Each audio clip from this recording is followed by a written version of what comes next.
Aujourd'hui, un match inattendu. Dans ce 5e tour, le dernier Français en lice, Gwendal Joliffe, affronte la meilleure de tous les temps, la joueuse professionnelle Lee Johnson.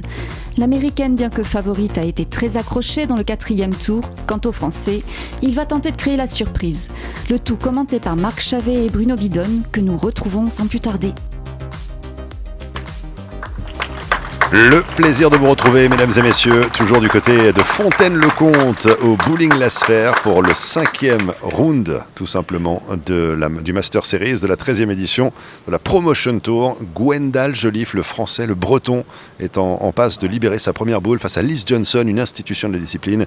Lui aussi, c'est une institution du commentaire, évidemment. Bruno Bidon, l'ancien joueur de l'équipe de France, premier joueur français à avoir joué en PBA. Bruno, le plaisir de vous retrouver. Et puis là, on a un Français en lice. Là, on se rapproche effectivement de la grande finale. Qu'est-ce qu'on peut souhaiter à Gwendal? Et bonjour à vous. Merci Marc pour cette intro. Gwendal, tout ce qu'on lui souhaite, c'est la victoire. Son surnom, il commence mal, hein, Marc. Son surnom, c'est l'Albatros. Voilà. Malheureusement, il commence très mal ce match. Avec un horrible split. Il a 4 quilles sur le pin deck. Alors Gwendal est licencié, c'est marqué sur le maillot, hein, c'est pas compliqué, au club de Rennes. Et c'est un joueur qui est relativement sympathique. Ça fait à peu près que 2 ans qu'il est sur une phase de joueur d'un bon niveau, voire sur ce tour en tout cas, de haut niveau, parce qu'il est en train de passer un cap, Gwendal. Gwendal Joliffe avec ce style vraiment incroyable à deux mains, c'est très impressionnant. Mais ce qui m'impressionne de lui, par contre, c'est qu'il n'est pas du tout perturbé par le niveau des joueurs ou des joueuses qu'il affronte. Et franchement, moi, quand j'étais joueur au tout début de ma carrière, quand je jouais contre du Parker Boone, du Walter Ray dans les qualifications, j'étais un peu impressionné quand même. Mais lui, non. Donc c'est quand même assez intéressant. Et Lee Johnson, elle est sur sa lancée, Marc. Normalement, elle devrait continuer. Ça va être compliqué de l'arrêter, c'est sûr. On va dire qu'elle a l'avantage de la piste aussi, puisqu'elle vient juste de disputer un match qu'elle a gagné avec beaucoup de panache face à Manuel Otalora, le Colombien, 254-249. Pour rappeler que donc ça c'était lors du 4e tour. 3e tour, elle a battu Lindsay Boomershine, sa compatriote, 192-184. Tout à fait. Elle est sur une phase ascendante, Lee Johnson. Et vu le niveau qu'elle a naturel, on va dire, depuis toutes ces années accumulées, cette expérience qu'elle a, je pense que Gwendal a fort à faire. Bon, après, sur une partie, on le dit souvent, bien évidemment, l'outsider souvent tire son épingle du jeu. Mais bon, face à Lise, à un moment donné, je pense qu'il va falloir qu'il serre le jeu et il a mal commencé. Mais bon, c'est la première fois, Marc, la route est encore longue. Il y a encore beaucoup de quilles à faire tomber, c'est vrai.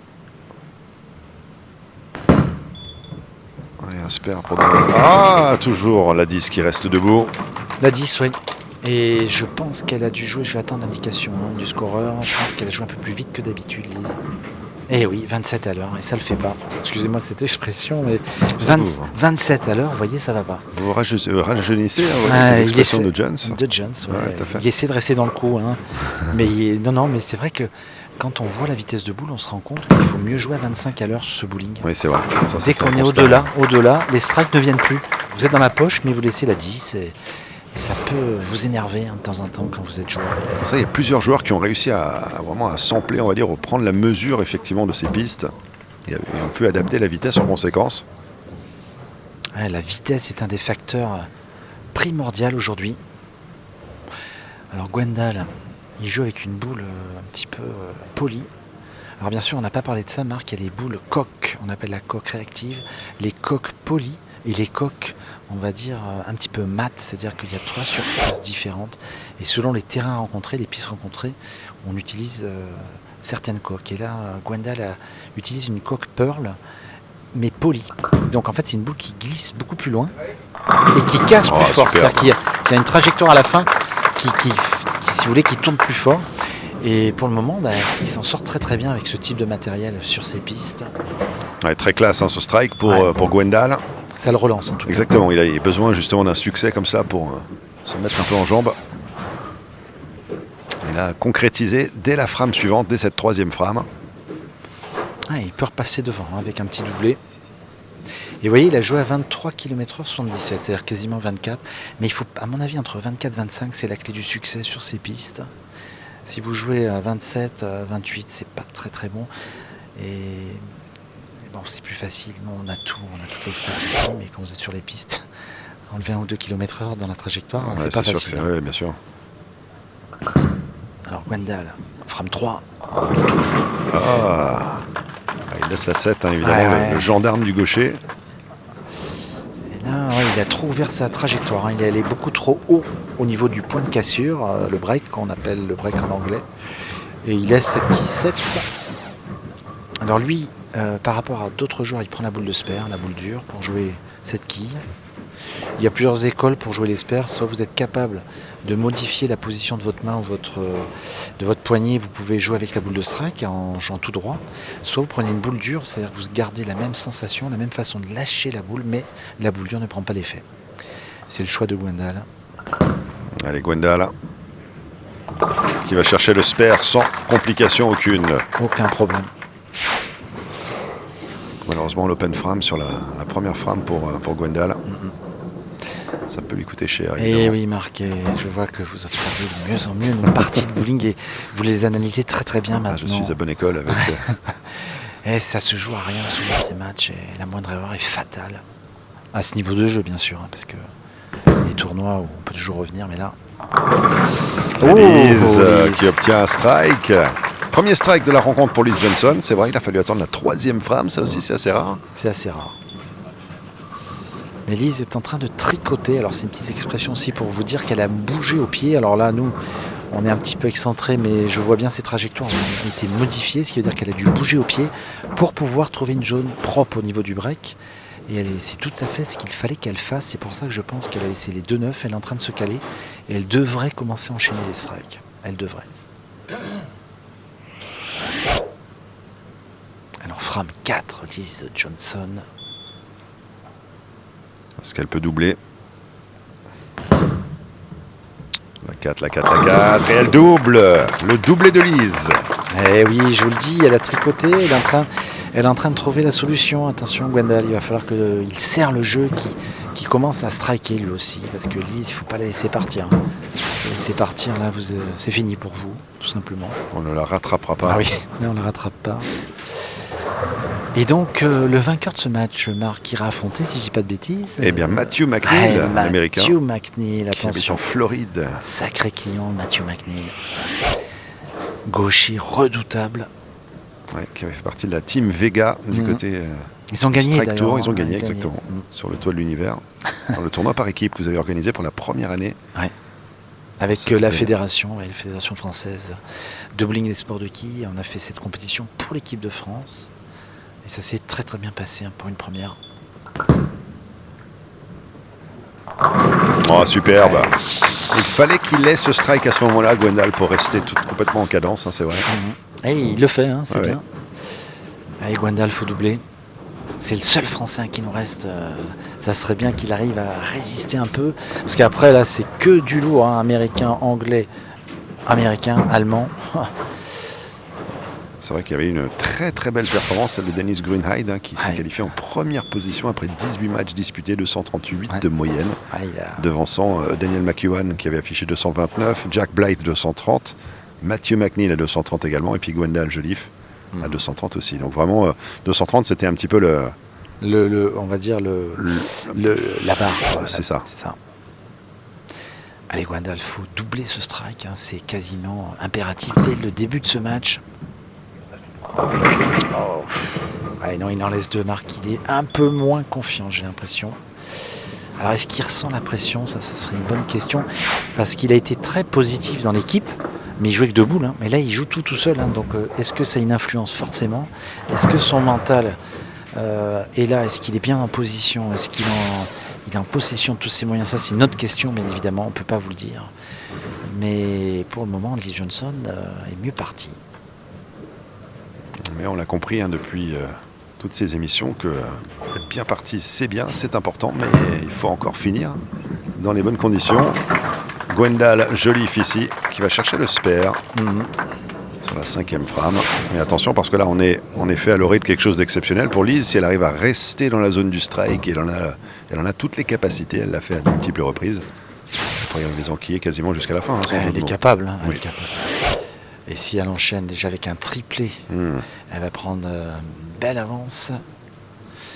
Liz Johnson, quand elle a trouvé la poche, hein, comme on dit, le strike, en général, elle s'écarte pas trop. Hein. C'est une machine à strike, Liz Johnson. Elle a l'air pas mal. Hein. Oui, triplé. Elle fait le job, Marc. Il n'y a rien à dire. Ah oui, 3 à la suite. Hein. Elle ne laisse absolument rien. Ça fait plaisir de commenter des joueuses de ce niveau parce que quand même, nous on est très très proche d'eux là au commentaire, c'est pour ça qu'on ne parle pas trop fort quand même, on est assez suave, mais rendez-vous compte d'observer cette légende, cette institution du bowling mondial féminine, ça laisse rêveur quand même parce que ça paraît normal le strike, mais c'est quand même pas si simple, Marc, hein, de voir ces strikes tomber régulièrement. Les enchaîner, c'est vrai, à la chaîne, comme ça, à la queue leu. Ah, c'est ça, hein, ça paraît très facile, mais c'est pas si simple. Et ben il n'y a qu'à aller au bowling. Exactement, tenter votre chance aussi. Ouais. C'est vrai qu'à l'image, on a l'impression que c'est facile. C'est cadeau. Voilà.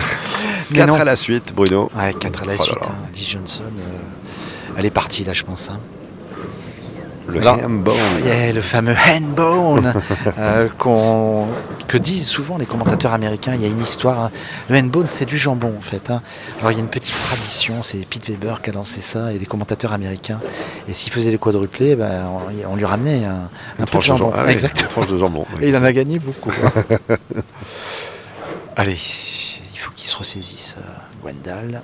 Gwendal Joliffe, 69 au compteur pour l'instant. 6e frame. Et 2 strikes seulement, mais pas d'affilée. Eh oui. C'est là que ça se complique.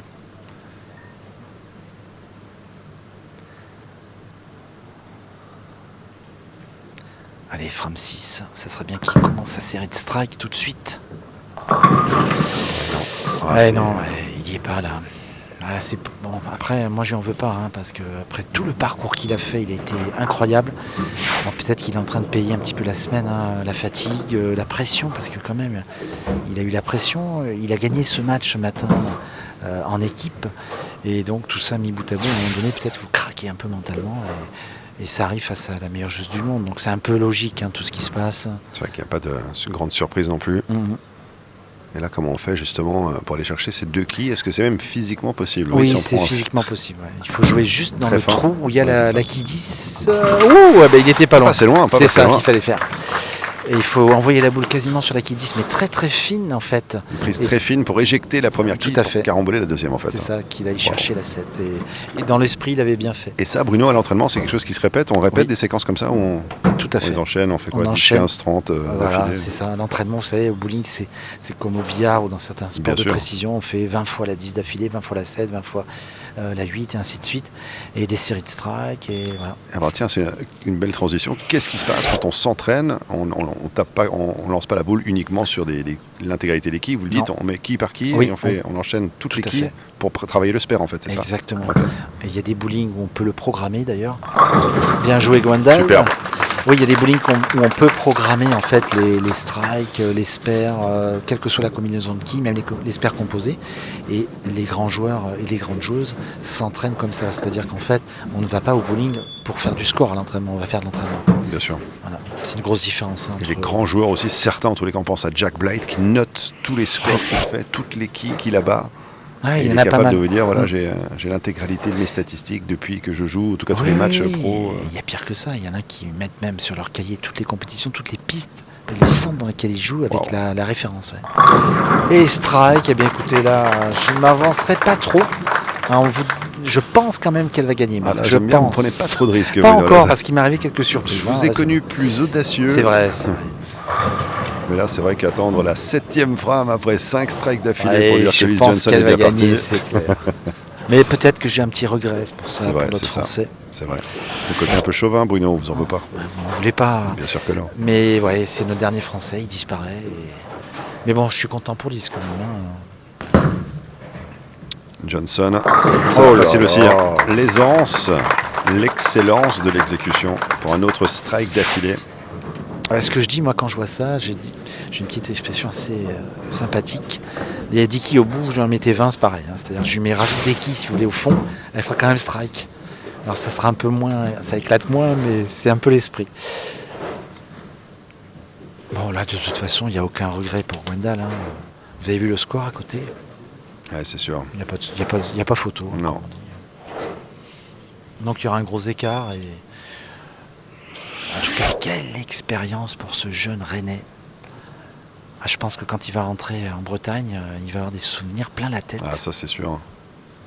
Et l'envie d'en découdre, Ouais. de mieux performer pour la suite. Il reviendra peut-être l'année prochaine là, sur ce Aïe, tour. Il n'y aïe, est plus du tout, là, c'est normal. Je pense que c'est toute la pression, tout ce qu'il a été capable de faire, voilà, c'est parti. Là, il sait qu'il a perdu. Et donc, il lâche un peu mentalement, c'est normal. Oui. Rien d'illogique. C'est plutôt la suite logique, hein, comme on pourrait dire. Oui. Et il y a aussi une théorie qui dit, parce que Lise, là, elle enchaîne, il faut qu'elle en garde un peu pour après. Parce que vous savez, quand on met trop de strike sur le match d'avant, il faut quand même rester très positif pour la suite. Et il y a Matt qui attend 2 pieds fermes. Oui, Matt McNeil, l'américain, Moi, prochain adversaire. Je serai à la place de Lise, je ne mettrai pas tout sur cette partie. Surtout que là, à ce moment précis, vous voulez dire, Ouais, elle a gagné déjà. un petit peu la pression. Ouais, je lâcherai un peu. Parce que là, elle a gagné. De toute façon, c'est fini. Là, de toute façon, niveau arithmétique, elle est inattaquable. Ah, elle a déjà gagné parce que regardez, même Oui. c'est ça qui est fou. Il n'y a aucune règle d'ailleurs au bowling qui dit que quand le match est off comme ça, on pourra arrêter. Mais non, il faut aller jusqu'au bout. Oui, c'est vrai. Et nous, en match télé, on est en train de se poser la question si, sur un match comme ça, là, lui. Est-ce qu'on n'arrêterait pas bah oui, puis il ne peut pas revenir mathématiquement. Est-ce qu'on n'arrêterait pas le match? Ça serait peut-être mieux pour la télé parce que c'est des boules qui ne comptent pas, en fait, si vous voulez. Parce que là, mathématiquement, il fait 184 et Lis Johnson est déjà à 197 avec le handicap. C'est fini, en fait. Il n'y a plus de match. Après, ça peut peut-être compter sur d'autres registres. Le joueur s'acclimate aussi Tout à fait. au temps de télé, temps d'exposition, temps d'exposition à la lumière. Mm-hmm. Le public, s'il y en a. Après, est-ce que c'est peut-être mieux quand on finit effectivement avec des splits énormes comme ça, de ne pas couper, de stopper un petit peu l'hémorragie? Ça peut peut-être permettre aux joueurs de... C'est vrai. C'est des questions qu'on se pose, nous, en tant qu'organisateurs. Il y a pour une évolution si constante du bowling, pour s'adapter à des nouvelles cultures, aux médias aussi, il y a des choses à améliorer. Donc la Fédération internationale, il y a 2 ans, avait mis en place un nouveau système de comptage de points aussi, qui était pas mal. Bon, il a avorté dans l'œuf, comme on dit. Mais il y a des choses à faire, je pense, pour l'évolution du bowling. On en a parlé avec la Fédération internationale aussi, la Ligue professionnelle qui a ses propres règles. Et je pense que les choses vont aller dans le bon sens. Il y a des choses à remettre en place. Alors, il va chercher la 7, Gwendal Joliffe. Élise maintenant qui va partir sur sa foundation frame pour aller jusqu'au bout de la 10 maintenant. Les 2 dos à dos. On va voir si elle vous a écouté. Est-ce qu'elle va suivre les consignes ou les conseils de Bruno, c'est-à-dire de relâcher un peu la pression parce qu'il y a du très très lourd qui arrive derrière. Ouais, mais Élise à l'époque... Non, c'est pas le style. C'est pas le style. C'est pas le style américain, c'est vrai. J'aime bien ses chaussures. Bon, il y a un petit X derrière. C'est le strike. C'est vrai.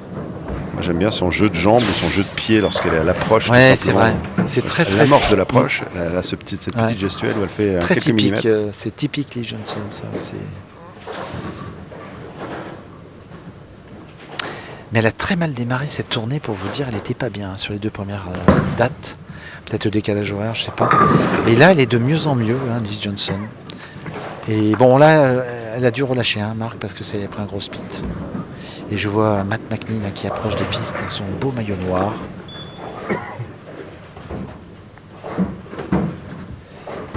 Il est en train de se préparer, Matt, psychologiquement.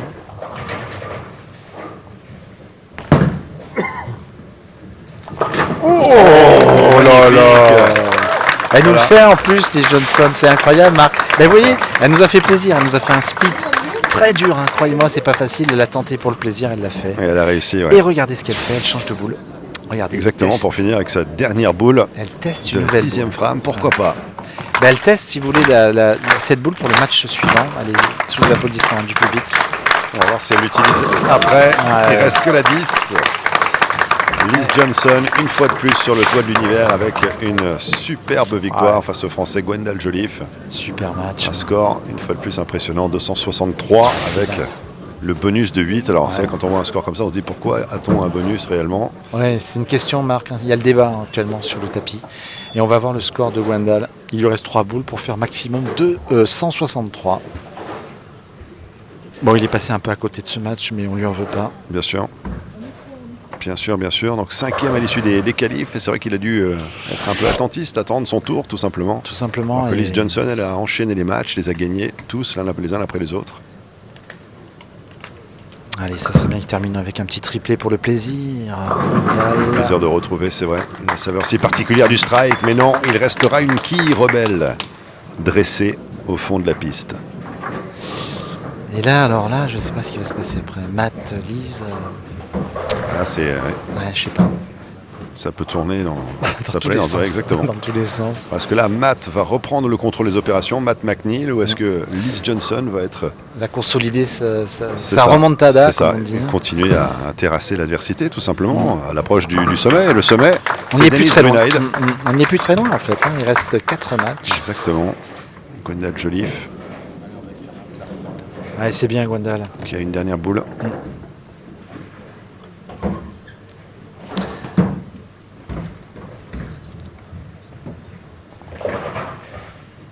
Ouais, Gwendal qui m'a dit d'ailleurs tout à l'heure, je lui ai dit tu reviens l'année prochaine, il m'a dit avec plaisir. Il veut revenir bien sûr. Ils veulent tous revenir, ils ont tous passé un super moment.